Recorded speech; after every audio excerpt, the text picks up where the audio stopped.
Jimmy Butler and the Golden State Warriors come into Miami today, and Jimmy Butler's return, one of the most highly anticipated games of the NBA season. And Heat fans, I want to get your thoughts on it down in the comments section. What is your one word about Jimmy Butler returning to the Heat Arena tonight?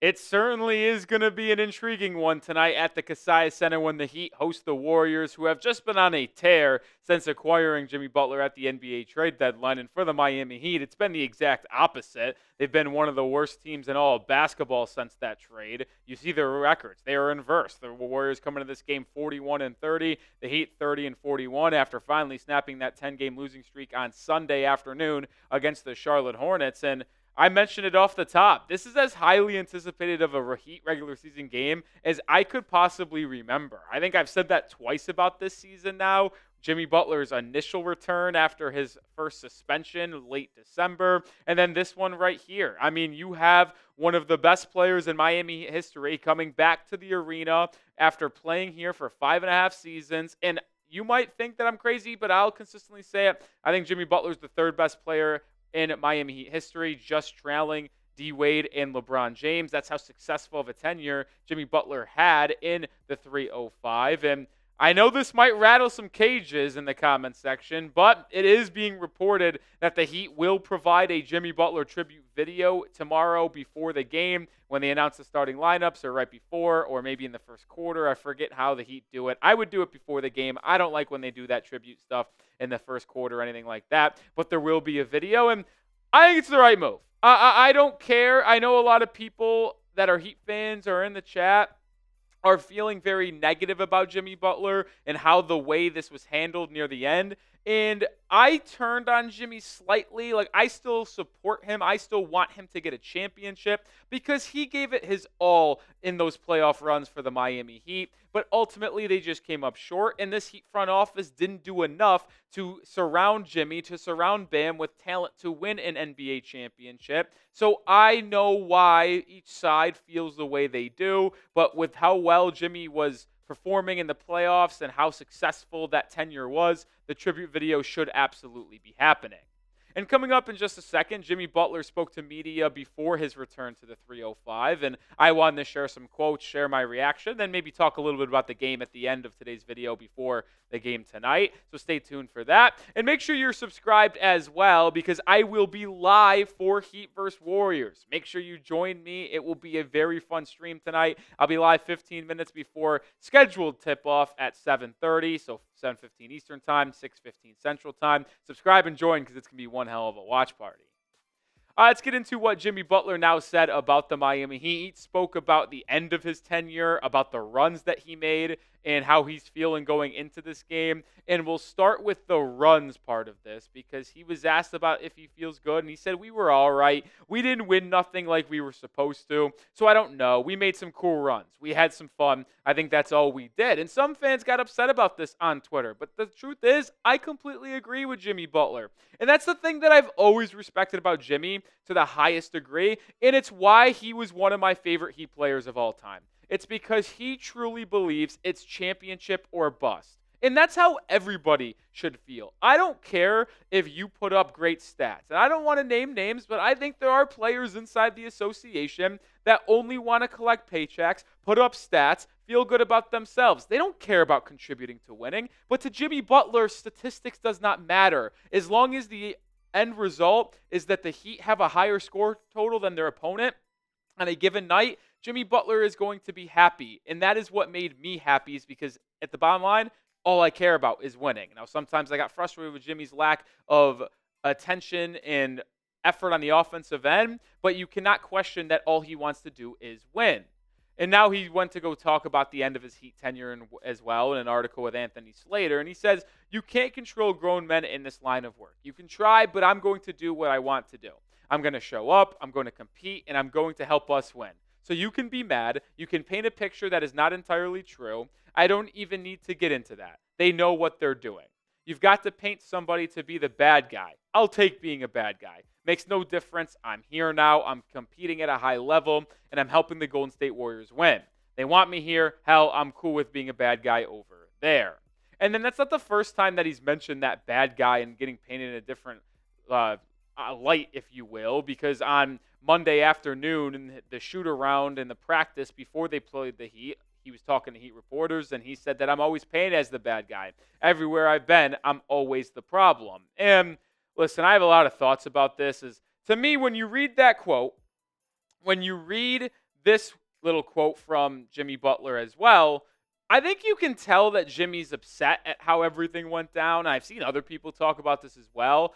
I truly do believe Butler wanted to be a member of the Miami Heat until he retired.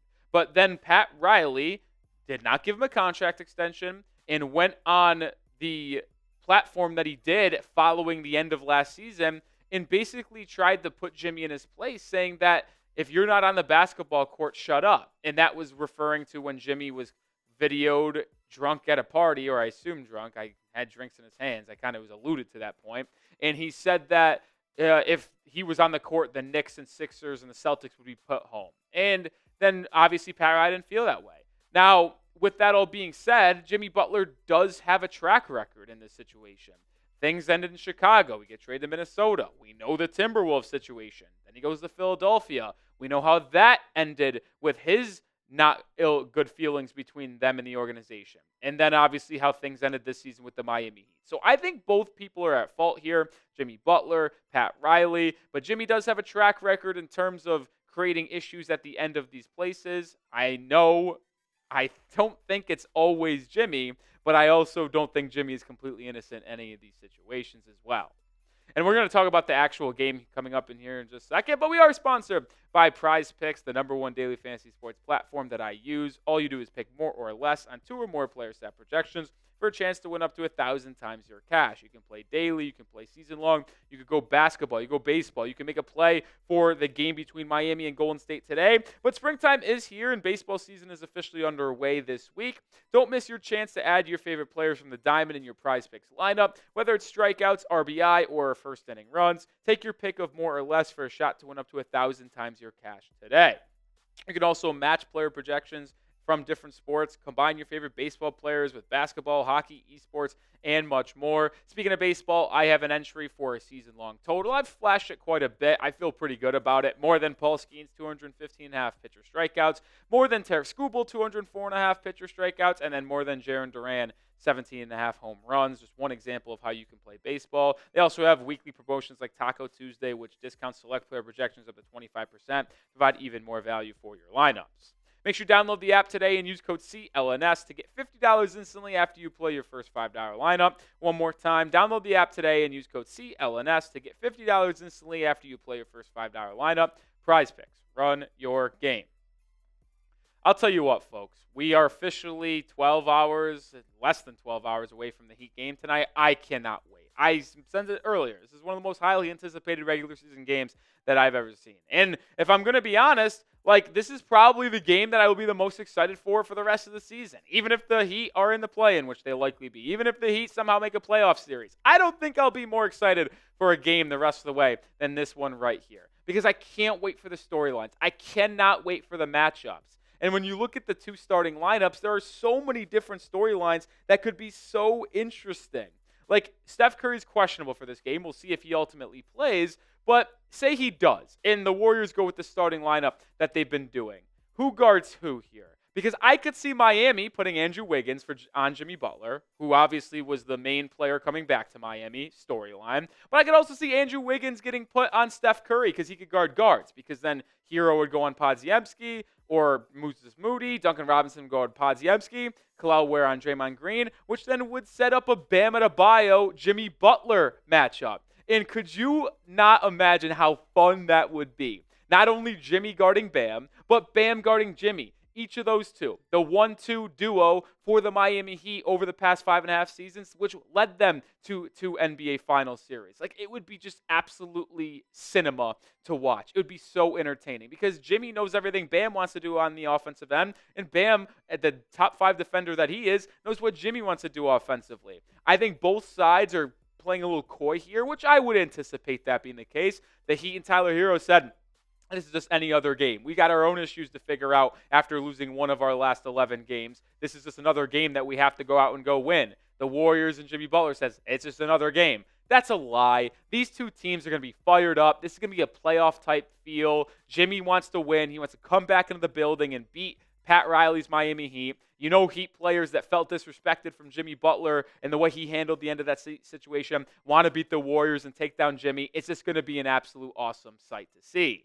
And this is one of 11 games left on the season, and it's really the biggest game. Like, yeah, you've got games against Boston, Milwaukee, Memphis, couple against Philly, couple ones that will be important for the draft standings against the Wizards, Bulls, Pelicans, Sixers, Hawks. But the truth is, when you look at the final 11 games of the season, the only game that I want the Heat to win is this one against the Warriors.